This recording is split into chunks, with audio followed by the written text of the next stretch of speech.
Hey everybody, happy Monday, and welcome back to the Fractured Wanderer Tales. It is Kit here, and we are back with the Fractured Wanderer herself for a really exciting part, update, whatever you want to call it. At least I find it exciting. I've been dying to get to the nitty gritty, get further in to the story, and we are finally getting here, which is awesome. Um, I don't really have anything else really to say other than I hope you guys have a great week, and let's dive in, shall we? Winter is here, and with it came an almost magical chill in the air, nature's way of signaling change. Brindleton Bay became a pristine white landscape covered in tiny ice crystals, brutal for those who weren't natives. In the dead of winter, little survived, until the beginning buds of spring began to grow. They were a long ways from spring, though. She didn't mind the cold, or the change of landscape. The snow was beautifully lonely, quite like her after all these years. Oh, she was still here, even though months had passed now. She didn't leave her home for weeks. What was the point? Oh, right. She had to check on them every now and then. Although if the internet said anything about them, she was notified. The internet was an amazing thing, honestly. A great way for the loners to keep connected with the outer world. The forest was soon decorated in her delight of the snow. Snow pals dotted the landscape with cheerful expressions. They didn't make her feel so lonely in this brisk cold. She went out occasionally to see who was famous and who wasn't still. Every now and then she felt someone watching her, but no one was there. No one ever was.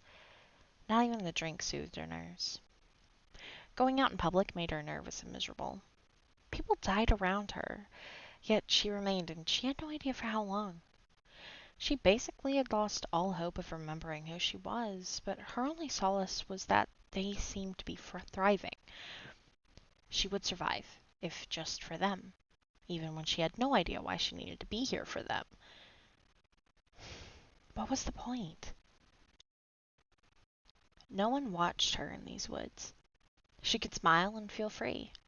Snowflakes falling in her hair, Jack Frost's nip on her nose.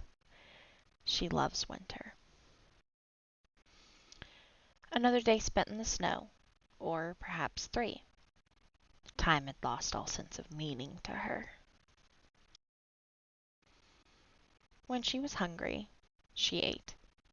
When she was tired, she slept, and, well, you get it. Not even work was that fun anymore. The higher commissions required more legal information. Information like name, SIM security number, bank statements. She had none of these, and no way to procure them. Soon her available commissions dwindled until it was just the one. The very same anonymous... well, I said autonomous. I meant anonymous. Anonymous buyer who had found her work many years ago and had bought nearly all of her work, no matter the type.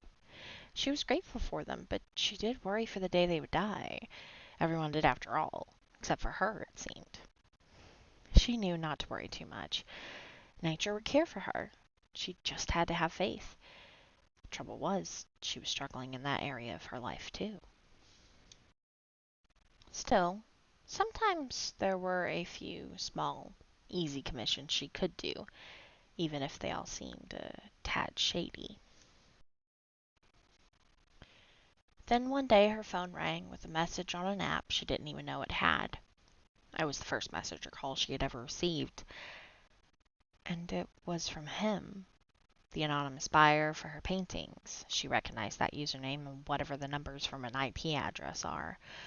He loved her work and wanted to meet her in person and gave her his number. How odd. She called despite her reserved judgment. He sounded young, her age or younger even. She expected someone old. It had been several years that he'd been buying her paintings. Maybe he just sounded young, but was an older man. She felt nervous, but decided to go anyway. After all, he would die in some years, and she would be alone again. this time maybe for good. She deserved to go out and try something new, right? Right?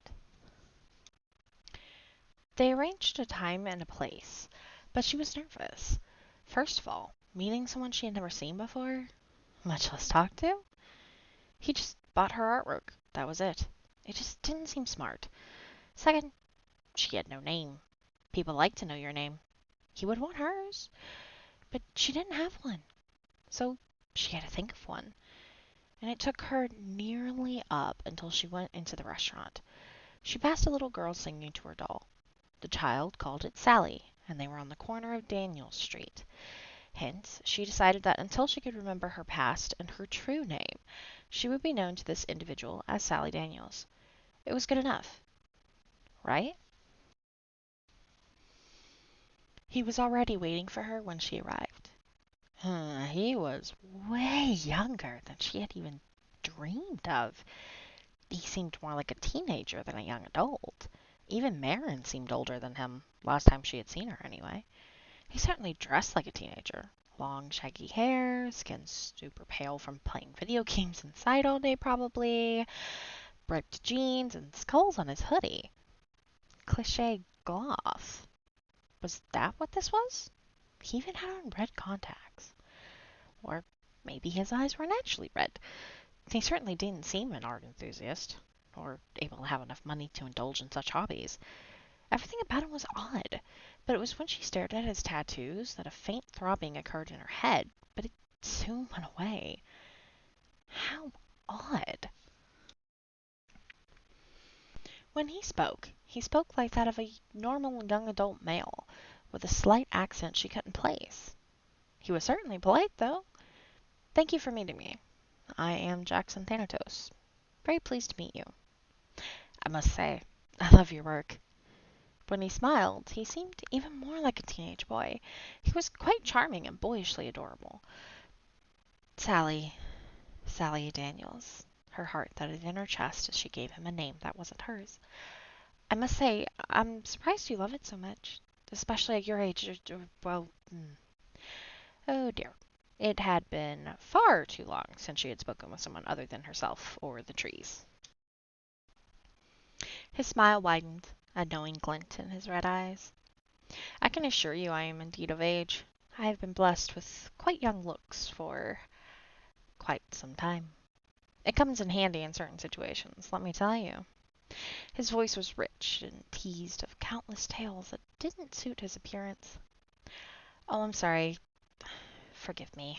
I bet you hear that all the time, Mr. Thanatos. This was quite the awkward dinner talk. He shook his head and laughed slightly. Jackson is perfectly fine, Sally. Mr. Thanatos is my father. And honestly, your artwork is fresh and inspiring to me. I'm not really a big art kind of guy. That's more my brother. He paused for the briefest of moments.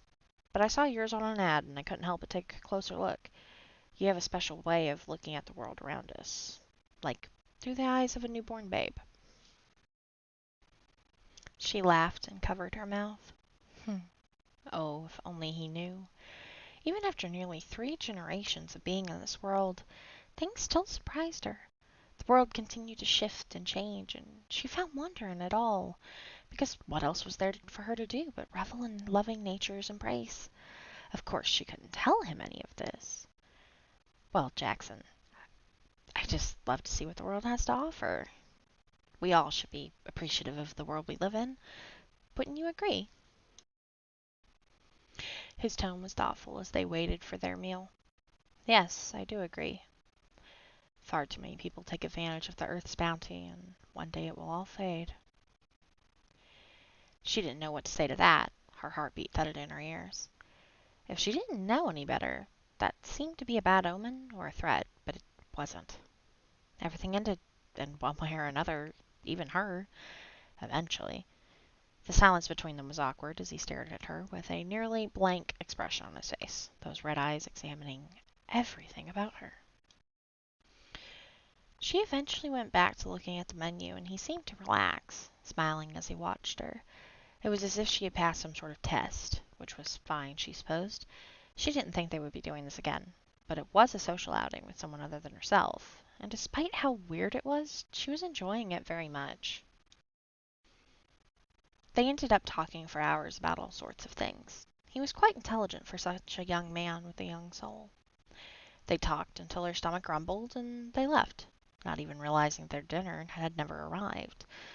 He mentioned a bar, one she knew of but had never been to, so that's where they went. Hope was there when they sat down with their drinks. He ordered for them both and paid for it, saying let him get it, considering their meal had never arrived. It was very nice, and there was something alluring about him, something other than his charm and intelligence. The little pressure in the back of her head didn't appear again as she kept looking at his tattoo. It was unlike anything she had ever seen, but who knew what kind of fads people were into nowadays? She was just enjoying her time with Jackson. Hope seemed quite upset about something, but she couldn't go and ask her about it herself. No, she'd have to find out some other way, and something told her the tabloids would be wrong about this one. After a while, Jackson had to leave due to the late hour. Erwin arrived, also seemingly upset. She was too happy to care at the moment, although in retrospect, they should have been her first priority, not a fun outing. She wasn't here to have fun. It seemed there was something in the snowflakes that night, because she was happy again, if just for a short while. There was something about this night and that outing that had her craving more, but she would never forget it. So even if she never saw Jackson again, and the responsible, smart part of her said that would be wise, even if the foolish part of her wanted to, she would have these memories to tide her over for the next several years. She spent the rest of the night watching the nearly frozen ships come in with the night's chilly haul. Some more pictures for her wall. There was nothing quite like the snow. No other season truly made the same scenery change and sparkle, like falling snowflakes on a worn-down street in the middle of the night. She doesn't think she will ever tire of snowflakes falling from the sky. Who knows if she will get to see this all again next winter? She may be gone by then. Or she may still be stuck here. May still be here. Stuck. Stuck, with no chance of moving forward or back. Set to watch the world move around her as things are born, live, and, yes, eventually die. She will remain here until whatever she is waiting on arrives. She knows this is what she is here for. To wait. It sucks. A lot. It is because of this she knew she couldn't see Jackson again. He likely wouldn't message or call, even though he had said he would like to go on another outing, with proper food this time. She couldn't do that to someone. To anyone. Especially him. He was too bright and unique. She would never age. As the seasons turn, she would remain the same, and he would eventually crumble to dust. The knowledge of this hurt. It was a very bitter pill to swallow, but swallow it she did. That was that. She wouldn't go with him next time. She wouldn't. She won't. Well, ta-da! The winds of change has been concluded, and change indeed it was. We are now in the winter, and she got to go on an outing with Thanatos. What are we thinking? Is he playing a little bit of an angle? Is she actually going to go on another outing with him again? Guess you'll have to find out next time. And in the future updates. So yeah. I believe I should have... I've said this, but there will be multiple parts of the Fractured Wanderer story going on, and then we'll pause a little bit here and there and so on and so forth. But for the next few weeks, there will be parts of the Fractured Wanderer sprinkled in on Monday. So hopefully y'all are alright with that. Yeah, thank you all so very much for watching and listening and being part of this and giving me a space to share these stories. I love them. They're a big part of me, and I'm so thrilled to get to share them. And that's it. I won't be mushy anymore for today. So I hope you guys have a great rest of the day and a great week. And don't forget, where the water's slow, legacies grow. Bye, guys.